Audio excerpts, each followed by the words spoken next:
All right, happy Work Wednesday. Right back at it on the field. Great energy, great practice, nice and warm outside. It's supposed to be beautiful in Foxborough this weekend. So just great prep for the guys, but just getting right back to work with the focus and the intentionality, the intensity, the energy, all that. That's the challenge. Can we meet the challenge and show up every single day we get on the grass? And the guys met that challenge today. Dave, Yeah. you said that you would give us an update on Sanders today, but what's your level of concern about McMillan, Sanders, and Leggett? Yeah, so JT week to week with an ankle, so we'll just have to kind of evaluate that as we go. T-Max just day to day.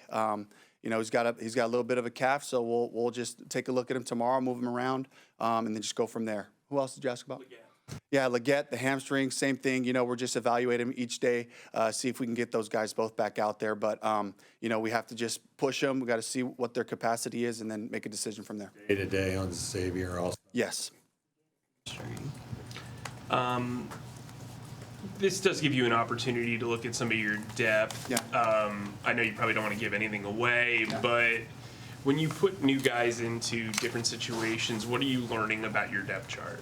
Yeah, it's excellent opportunities for us to evaluate the guys and how we can count on them in different ways: run game, pass game, special teams, the different guys that are competing to find a way to help the team. And so, today, obviously with T-Mac and with X not practicing, we got to see a lot of Bryson Tremaine, a lot of David Moore out there to be able to just fill in those roles and really just give them the intention and the targets that way, So, but the challenge is, for X and for T-Mac is to stay engaged, to see what's happening out there while the other guys are practicing, getting ready. All good with Hunter, Dave? Yes, yeah, Hunter's personal. I don't mind saying congratulations to the Renfro family. Invited another baby girl into the family. So just a really cool moment for us. As we continue to, dive into this season, these are the great reminders and the beautiful moments we get to celebrate together. What did you guys see in Mitch Evans back in the spring when you were scouting him and evaluating him, and what have you seen in the months you've been with him? Yeah, versatility, his ability to help us in the run game as a blocker, his ability to, move him around in the pass game, in the play action game, just a really well-rounded tight end. Protection-wise, all those things, just gives us the ability to put him in different spots. And, the reps are kind of evenly distributed throughout, for last game with JT and with Tommy and with Mitch. So it does give us an ability to be able to roll those guys through and find out how they can help us in different ways.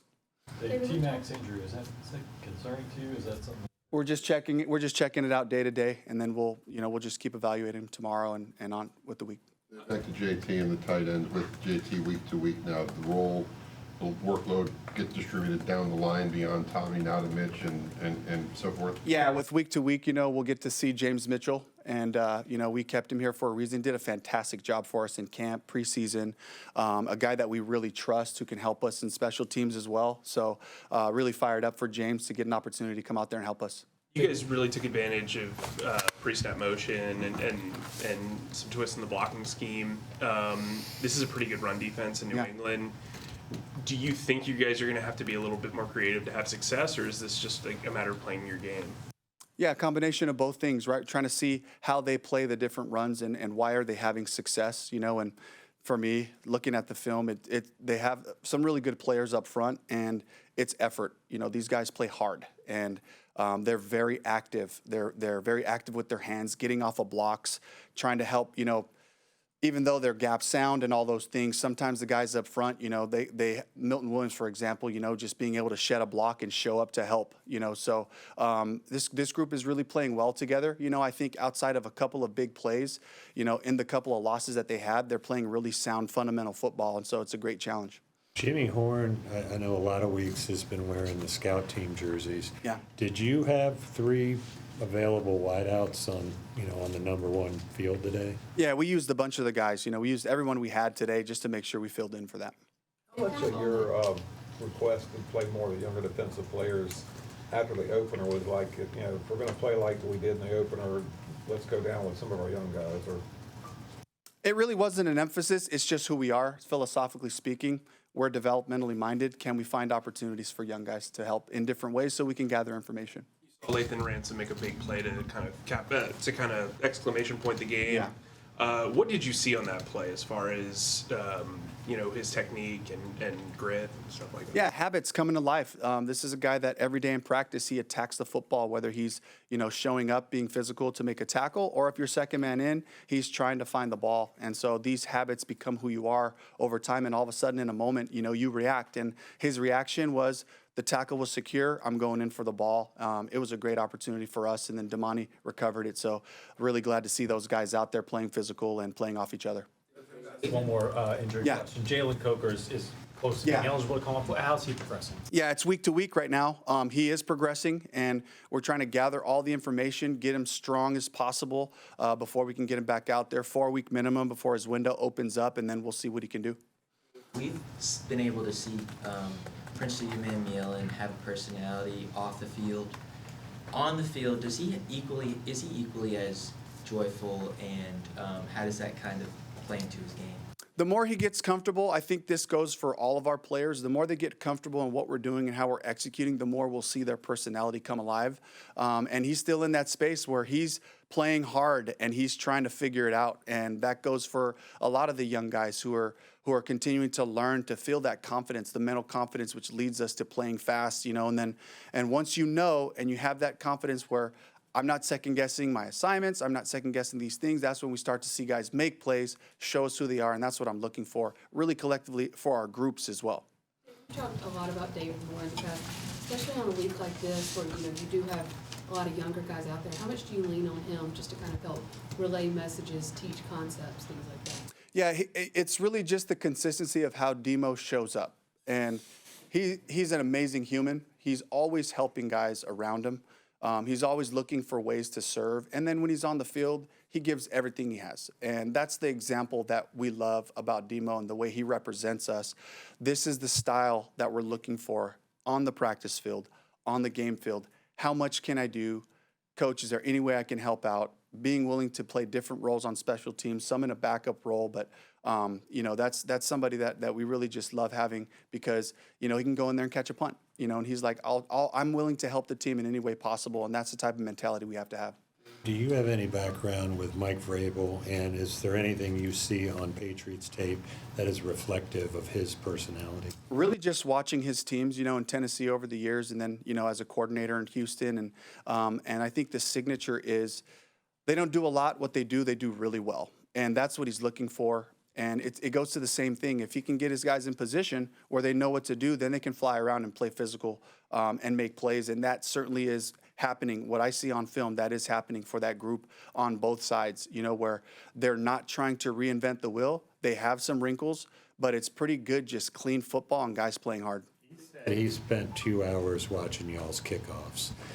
How much as teams start to kind of look at kind of the funky bounces and everything Tracy and Ryan are doing, how much self-scouting will you guys have to do to kind of take the next step with that play? Yeah, I think it's also learning about our coverage players and where to put the ball based on where our guys are at. And I think as guys like Bryson Tremaine, Thomas Incoom, Claude Cherilis, just guys that are starting to make plays on kickoff, teams are going to start looking for doubles in different ways, and we have to just make sure that the kicks fit in with the coverage unit and how we can kind of balance that part out. You and the Rams are the only two teams that seem to be fully embracing doing what you're doing. Are you surprised that more people haven't picked it up over the last?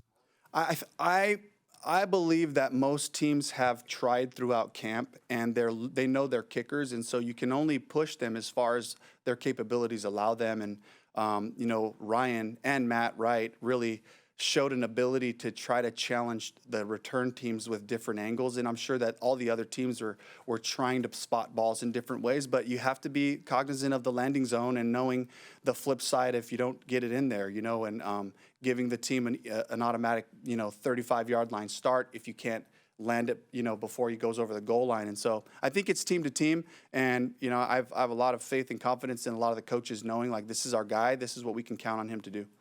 You're always harping on turnovers as a coach, but seeing the difference between the first 5 quarters of the season, yeah, Bryce had 5 turnovers to the last 7 that they had done in the success. I guess it helps deliver your point with those guys. Absolutely, and it's an organizational belief. It's a team thing, and all the guys know that they're accountable for that. You don't carry the ball for yourself, you carry it for the whole team. And that's the language that we use.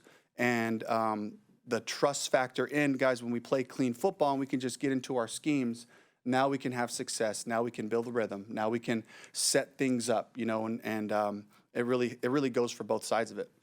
I'm assuming you didn't scout Drake Maye last year, obviously, but how have you seen his game develop in the last season and a quarter? You start with the physical traits. So I did watch him. I did evaluate his film. You know, I think in this league, regardless of where you're at with a quarterback situation, you know, quarterbacks, sometimes you end up in another opportunity down the line to evaluate the players to see if they can help you in some way. So I try to make sure we have our due diligence to watch him. A big, strong athlete. He's got a phenomenal arm. He can run. And what I've seen him do is, in this, you know, limited sample size, but what I've seen him do is playing really clean football. And, you know, for the most part, just executing their offense. And he's got some special throws in there. The old quarterbacks wearing the wristband with the plays on it. What's your philosophy on that? I think it's player to player. Some players are very comfortable getting the wristband number in their ear and just reading it off. Some quarterbacks, like Bryce likes to say the play, kind of visualize it, and speak to the guys that the play is talking to. I think he feels like he connects more with the huddle, with the group before we go out there, which breeds confidence. I've had different guys with different appreciations for a wristband. You know, Gino was more like, just give me a couple of the long ones, you know, some of the clunkier calls, just give me those on a wristband. The rest of it, I'll be fine, and I'll be able to handle those. So every guy's different. Last question from Kelly. Coming off of a win with a lot of good things to build on, did you notice a little more energy out there or excitement? Just after the game, I found a group come back in on Monday understanding that we have all this work to do in front of us, but there's a level of confidence to show, guys, the work works. And if we stick to our processes and we play our brand of football, our style of football, number one, by taking care of the ball and trying to make the most of the opportunities when we have it to take the ball away, what it can lead to. And so that part just allows me to kind of double down on it. But this is a really focused group, you know, starting with Derek Brown, who's just like celebrating the win. He's like, this is great. We got work to do, you know, and I love that humility of the group to be able to look at it, to enjoy it, but say we got to move on, and we have to have the same type of focus that we had for this game carry over into the next game. All right, thank you.